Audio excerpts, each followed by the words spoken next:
ಎಲ್ಲರಿಗೂ ನಮಸ್ಕಾರ. ಇವತ್ತು ನಾವು ಹಾಟ್ ಫ್ಲಾಶಸ್ ಅಂದ್ರೆ ಏನು, ಮತ್ತೆ ಅದು ಏನಕ್ಕಾಗತ್ತೆ ಅನ್ನೋದ್ರ ಬಗ್ಗೆ ತಿಳ್ಕೊಳ್ಳೋಣ. ಮೆನೋಪಾಸ್ ತೊಂದರೆಗಳು ಒಬ್ಬ ಮಹಿಳೆಗೆ ಮೆನೋಪಾಸ್ ರೀಚ್ ಆದ್ಮೇಲೆ ಬರಬೇಕು ಅನ್ನೋದನ್ನ ಏನಿಲ್ಲ. ಯೂಶುವಲಿ ಅವಳ ಪೀರಿಯಡ್ಸ್ ಯಾವಾಗ ಇರ್ರೆಗ್ಯುಲರ್ ಆಗ್ಲಿಕ್ಕೆ ಸ್ಟಾರ್ಟ್ ಆಗುತ್ತೆ ಅಂದ್ರೆ ಪೆರಿಮೆನೋಪಾಸಲ್ ಪೀರಿಯಡ್ ಅಲ್ಲಿ ಯಥೇಚ್ಛವಾಗಿ ಮೆನೋಪಾಸ್ ರೀಚ್ ಆದ್ಮೇಲೆಗಿಂತ ಪೆರಿಮೆನೋಪಾಸಲ್ ಪೀರಿಯಡ್ ಅಲ್ಲಿ ತೊಂದರೆಗಳು ಸ್ಟಾರ್ಟ್ ಆಗ್ಲಿಕ್ಕೆ ಶುರುವಾಗುತ್ತೆ. ಮತ್ತೆ ಎಲ್ಲಾ ಮಹಿಳೆಯರಿಗೂ ಎಲ್ಲಾ ರೀತಿಯ ತೊಂದರೆಗಳು ಆಗ್ಬೇಕು ಅಂತ ಏನಿಲ್ಲ. ಕೆಲವರಿಗೆ ಹಾಟ್ ಫ್ಲಾಶಸ್ ಜಾಸ್ತಿ ಆಗ್ಬೋದು, ಇನ್ ಕೆಲವರಿಗೆ ಡಿಪ್ರೆಷನ್, ಮೆಂಟಲ್ ಪ್ರಾಬ್ಲಮ್ಸ್ ಗಳು ಜಾಸ್ತಿ ಆಗ್ಬೋದು, ಇನ್ ಕೆಲವರಿಗೆ ನಿದ್ದೆ ತೊಂದರೆಗಳು ಇಂಥವೆಲ್ಲ ಜಾಸ್ತಿ ಆಗೋ ಸಾಧ್ಯತೆಗಳಿರುತ್ತೆ. ಸೊ ಹಂಗಾಗಿ ಎಲ್ಲಾರ್ಗೂ ಎಲ್ಲಾ ತೊಂದರೆಗಳು ಆಗ್ಬೇಕು ಅಂತ ಏನಿಲ್ಲ. ಆದರೆ ಈ ಪೆರಿಮೆನೋಪಾಸಲ್ ಮತ್ತೆ ಮೆನೋಪಾಸ್ ಮಹಿಳೆಯರಲ್ಲಿ ಯಥೇಚ್ಛವಾಗಿ ಕಾಮನ್ ಆಗಿ ಕಾಣಿಸ್ಕೊಳ್ಳುವಂತಹ ತೊಂದರೆ ಅಂದ್ರೆ ಹಾಟ್ ಫ್ಲಾಶಸ್.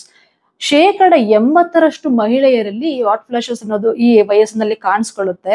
ಆದ್ರೆ ದುರದೃಷ್ಟವಶಾತ್ ಕೇವಲ 20-30% ಮಹಿಳೆಯರಷ್ಟೇ ವೈದ್ಯರ ಹತ್ರ ಬಂದು ಈ ತೊಂದರೆಗೆ ಸಲಹೆನ ಪಡ್ಕೊಳ್ಳೋಕೆ ಇಷ್ಟಪಡ್ತಾರೆ.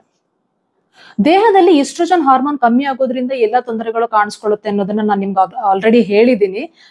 ಮತ್ತೆ ಈಸ್ಟ್ರೋಜನ್ ಹಾರ್ಮೋನಿನ ಕೊರತೆಗೆ ಆಕೆಯ ದೇಹ ಎಷ್ಟು ಸೆನ್ಸಿಟಿವ್ ಇದೆ ಅನ್ನೋದ್ರ ಮೇಲೆ ಆಕೆಗೆ ಎಷ್ಟು ತೊಂದರೆಗಳಾಗುತ್ತೆ ಅನ್ನೋದು ಡಿಸೈಡ್ ಆಗುತ್ತೆ.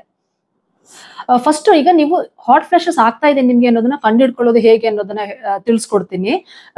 ಇದ್ದಕ್ಕಿದ್ದಂಗೆ ನಿಮಗೆ ಎದೆ ಹತ್ರ ಬಿಸಿ ಆಗ್ಲಿಕ್ಕೆ ಶುರು ಆಗುತ್ತೆ.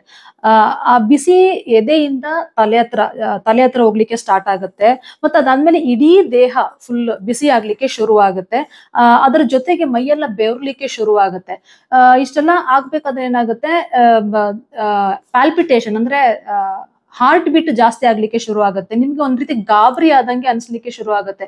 ಅಯ್ಯಪ್ಪ ಏನಾಗೋಯ್ತು ನನ್ಗೆ, ಇಷ್ಟು ತನಕ ನಾನು ಚೆನ್ನಾಗೇ ಇದ್ನಲ್ಲ, ಸಡನ್ ಆಗಿ ಏನಾಯ್ತು ಅನ್ನೋ ಒಂದು ಹೆದರಿಕೆ ಸ್ಟಾರ್ಟ್ ಆಗುತ್ತೆ. ಸೊ ಇಷ್ಟೆಲ್ಲ ಆಗೋದು ಜಸ್ಟ್ ಒಂದ್ 2-4 ನಿಮಿಷಗಳ ಕಾಲ ಮಾತ್ರ. ಇಷ್ಟೆಲ್ಲ ಅಷ್ಟು ಟೈಮ್ ನಲ್ಲಿ ಇಷ್ಟೆಲ್ಲ ಆಗ್ಲಿಕ್ಕೆ ಶುರು ಆಗುತ್ತೆ. ಆ 2-4 ನಿಮಿಷ ಗಳಿಗೆ ಕಳೆದ ನಂತರ ಬಿಸಿ ಫೀಲಿಂಗ್ ಎಲ್ಲ ನಿಮ್ಗೆ ಕಡಿಮೆ ಆದ್ಮೇಲೆ ನಿಮ್ಗೆ ನಾರ್ಮಲ್ ಫೀಲಿಂಗ್ ಶುರು ಆಗುತ್ತೆ. ಸೊ ಅಂದ್ರೆ ನೀವು ಅದಕ್ಕೆ ಗಾಬರಿ ಪಡೋ ಅವಶ್ಯಕತೆ ಇಲ್ಲ. ಸೊ ಇದು ಹಾಟ್ ಫ್ಲಾಶಸ್ ಅನ್ನೋದನ್ನ ನೀವು ಅರ್ಥ ಮಾಡ್ಕೊಂಡ್ರೆ ಅಷ್ಟೇ ಸಾಕು. ಕೆಲವರಿಗೆ ಇದು ದಿನಕ್ಕೆ 1 ಸಲ ಬಂದ್ರೆ ಮತ್ತೆ ಕೆಲವರಿಗೆ ಒಂದೇ ದಿನದಲ್ಲಿ 7-8 ಸಲ, ಇಲ್ಲ ಗಂಟೆಗೆ 1 ಸಲ ಆಗುವ ಸಾಧ್ಯತೆಗಳು ಕೂಡ ಇರುತ್ತೆ. ಈ ಸಿಂಪ್ಟಮ್ಸ್ ನಿಮ್ಗೆ ರಾತ್ರಿ ಹೊತ್ತಾದಾಗ ಏನಾಗುತ್ತೆ, ಅದು ಡೆಫಿನೆಟ್ಲಿ ನಿಮ್ಗೆ ನಿದ್ದೆಯಿಂದ ಎಚ್ಚೆತ್ಕೊಂಡಾಗ ನಿಮ್ಗೆ ನಿದ್ದೆ ಡಿಸ್ಟರ್ಬೆನ್ಸ್ ಆಗ್ಲಿಕ್ಕೆ ಶುರುವಾಗುತ್ತೆ. ಸೊ ಒಂದ್ಸತಿ ನಿದ್ದೆಯಿಂದ ನಿಮ್ಗೆ ಎಚ್ಚರ ಆದಾಗ ಮತ್ತೆ ವಾಪಸ್ ನಿದ್ದೆ ಮಾಡ್ಲಿಕ್ಕೆ ಆಗದೆ ಇರ್ಬೋದು, ಅರ್ಲಿ ಮಾರ್ನಿಂಗ್ ಎಚ್ಚರ ಆಗ್ಬಿಡ್ಬೋದು. ಮತ್ತೆ ನಿದ್ದೆ ಬಂದ್ರು ಆ ಕ್ವಾಲಿಟಿ ಸ್ಲೀಪ್ ಅಂದ್ರೆ ಡೀಪ್ ಸ್ಲೀಪ್ ಹೋಗ್ಲಿಕ್ಕೆ ಸಾಧ್ಯ ಆಗದೆ ಇರ್ಬೋದು. ಸೊ ಈ ತರ ಎಲ್ಲ ತೊಂದರೆಗಳಾದಾಗ ಏನಾಗುತ್ತೆ, ನಿಮ್ಗೆ ನೈಟ್ ಟೈಮ್ ಅಲ್ಲಿ ನಿದ್ದೆ ಚೆನ್ನಾಗ್ ಆಗದೆ ಇರೋದ್ರಿಂದ ಡೇ ಟೈಮ್ ಅಲ್ಲಿ ನಿಮ್ಗೆ ಒಂದು ಎನರ್ಜಿ ಅನ್ನೋದೇ ಇರೋದಿಲ್ಲ. ಏನ್ ಕೆಲಸ ಮಾಡ್ಲಿಕ್ಕೂ ಇಂಟ್ರೆಸ್ಟ್ ಇರೋದಿಲ್ಲ, ಯಾವ್ದ್ರಲ್ಲೂ ಎಂತೂಸಿಯಾಸಮ್ ಇರೋದಿಲ್ಲ. ಒಂಥರ ತುಂಬಾನೇ ಸುಸ್ತಾಗೋದು, ಎಲ್ಲ ಇದ್ದಕ್ಕಿಂದಂಗೆ ಕೂತ್ಕೋಬೇಕು ಅಂತ ಅನ್ಸೋದು. ಸೊ ಈ ತರ ಎಲ್ಲ ತೊಂದರೆಗಳಂದ್ರೆ ನಿಮ್ಗೆ ನಿಮ್ಮ ಕ್ವಾಲಿಟಿ ಆಫ್ ಲೈಫು ಡೆಫಿನೆಟ್ಲಿ ಇದರಿಂದ ಅಫೆಕ್ಟ್ ಆಗ್ತಾ ಹೋಗುತ್ತೆ.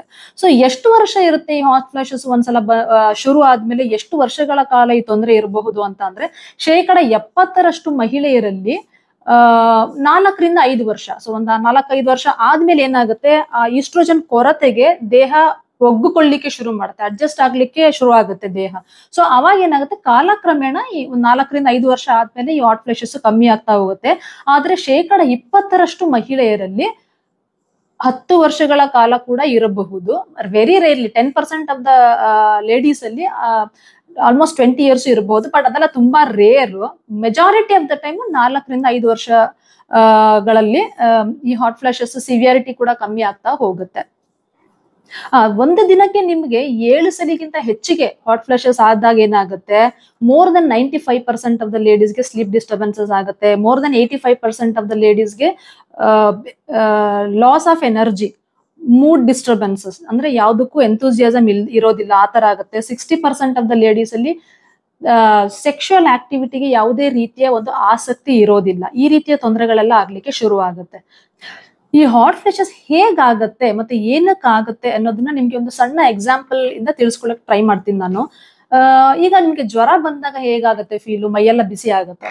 ಸೊ ಈ ಬ್ರೇನ್ ಅನ್ನೋದು ನಮ್ಮ ದೇಹದಲ್ಲಿ ಎಲ್ಲಾ ಅಂಗಾಂಗಗಳ ಕಂಟ್ರೋಲ್ ಮಾಡುತ್ತೆ, ಮತ್ತೆ ಈ ಅಂಗಾಂಗಗಳು ಫಂಕ್ಷನ್ ಮಾಡೋದನ್ನು ಕೂಡ, ಅದರ ಕಾರ್ಯವೈಖರಿಗಳನ್ನು ಕೂಡ ಕಂಟ್ರೋಲ್ ಮಾಡೋದು ಬ್ರೇನ್. ಅದೇ ರೀತಿ ದೇಹದಲ್ಲಿ ಉಷ್ಣಾಂಶತೆ ಜಾಸ್ತಿ ಆದಾಗ, ಅಂದ್ರೆ ಟೆಂಪರೇಚರ್ ಜಾಸ್ತಿ ಆದಾಗ ಆ ಟೆಂಪರೇಚರ್ನ ಕಂಟ್ರೋಲ್ ಮಾಡೋ ಕೆಲಸ ಕೂಡ, ಅದನ್ನ ಕಂಟ್ರೋಲ್ ಮಾಡೋದು ಕೂಡ ಬ್ರೇನ್ ನಲ್ಲಿ ಹೈಪೋಥೆಲಾಮಸ್ ಅನ್ನುವಂತ ಪಾರ್ಟ್ ನಲ್ಲಿ ಒಂದು ಥರ್ಮೋ ರೆಗ್ಯುಲೇಟರಿ ಝೋನ್ ಅನ್ನುವಂತ ಒಂದು ಸಣ್ಣ ಭಾಗ ಇರುತ್ತೆ. ಸೊ ಈ ಥರ್ಮೋ ರೆಗ್ಯುಲೇಟರಿ ಝೋನ್ ನಮ್ಮ ದೇಹದ ಟೆಂಪರೇಚರ್ ಅನ್ನ ಕಂಟ್ರೋಲ್ ಮಾಡೋದು. So there is something called as core body temperature, ಅಂದ್ರೆ ನಮ್ಮ ಒಳ ದೇಹದ ಉಷ್ಣಾಂಶ.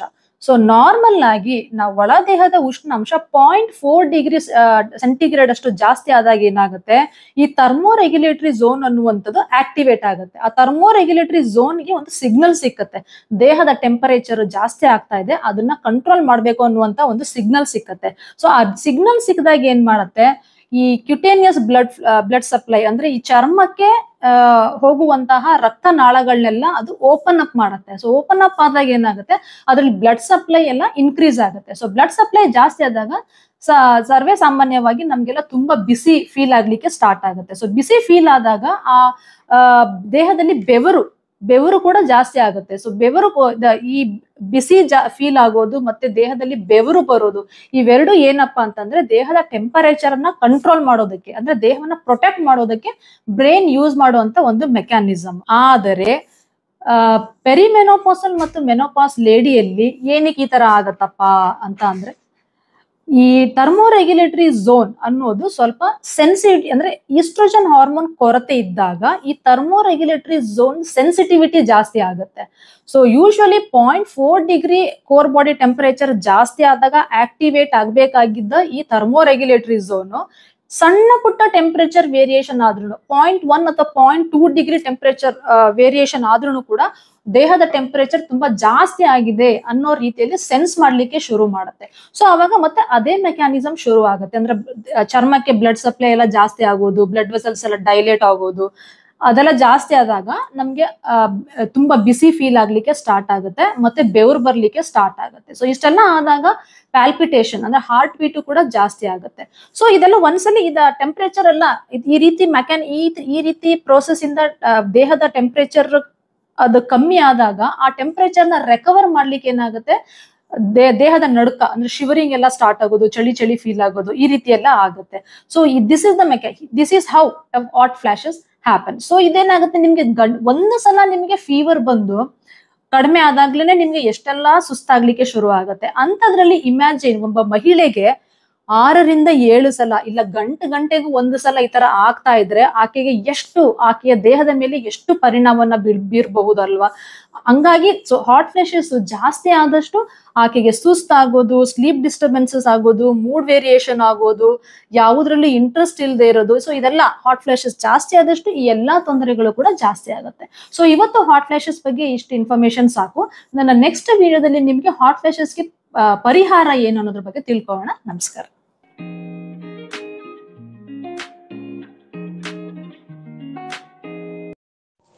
ಈ ವಿಡಿಯೋಗಳು ನಿಮಗೆ ಇಷ್ಟ ಆಗಿದ್ರೆ ಲೈಕ್ ಮಾಡಿ, ಕಮೆಂಟ್ ಮಾಡಿ ಮತ್ತು ಶೇರ್ ಮಾಡಿ. ಮತ್ತು ಹೆಣ್ಣು ಮಕ್ಕಳ ಆರೋಗ್ಯದ ಬಗ್ಗೆ ಇನ್ನೂ ಹೆಚ್ಚಿನ ಮಾಹಿತಿಗಾಗಿ ಈ ಚಾನಲ್ಗೆ ಸಬ್ಸ್ಕ್ರೈಬ್ ಮಾಡಿ.